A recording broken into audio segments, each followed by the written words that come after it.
Oradaki kardeşlerimize bir faydamız olabilirse, kendi açımıza vicdanımızı rahatlatmak daha doğrusu. Her hafta geliyorum yürüyüşlere. Valla bu büyük bir soykırım. Dünya sessiz. Bizler de fert olarak yapabileceğimiz bir şey yok. Çok üzülüyoruz.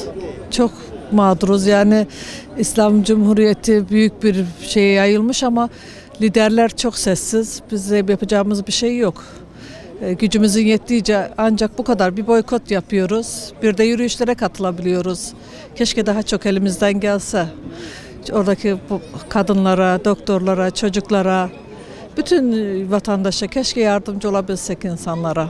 Ben bütün dünyaya sesleniyorum, Müslüman mazlumları, bütün çoluk çocuklar ölüyor. Müslümanların bir an önce birlik olmaları lazım. Orada öldürülen çocuklarımızı kurtarmamız lazım. Bacılarımız, analarımızı kurtarmamız lazım. Ben şu anda dünyaya sadece bütün Müslümanlara sesleniyorum. Lütfen önce birlik olalım. Yazık, günahtır. O kadar Müslüman kardeşlerimiz katlediyor.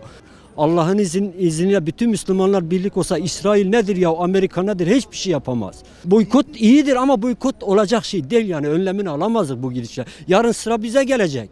Yarın bizim Türkiye'ye gelecek sıra.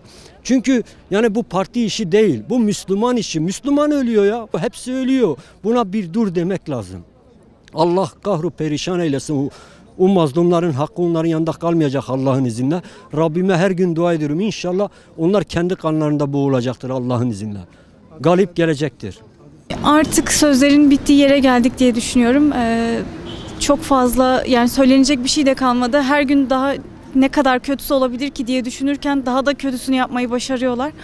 Allah sonumuzu hayretsin. Bize de Filistinli kardeşlerimize de hayra çıkmayı nasip etsin. Yani ne söylesek havada kalıyor. Artık insanların bu vahşete olan dikkatini daha da arttırmak ve canlı tutmak adına her hafta yürüyüşlere katılmaya çalışıyoruz, devam etmeye çalışıyoruz ve bu vahşetin son bulması için elimizden yürüyüş dışında ya da STK çalışmaları dışında pek fazla bir şey gelmiyor maalesef.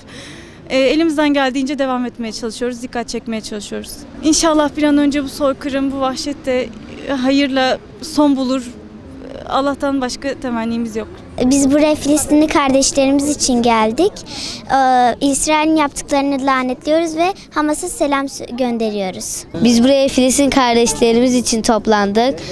Biz burada Filistin kardeşlerime selam gönderiyorum ve Filistin kardeşlerimizi kazanmasını istiyorum. Filistin'e destek için geldik. Neden Filistin'e soykırım yaptıklarını bilmiyorum. Onlar hiçbir şey yapmadı. Boş yere yapıyorlar.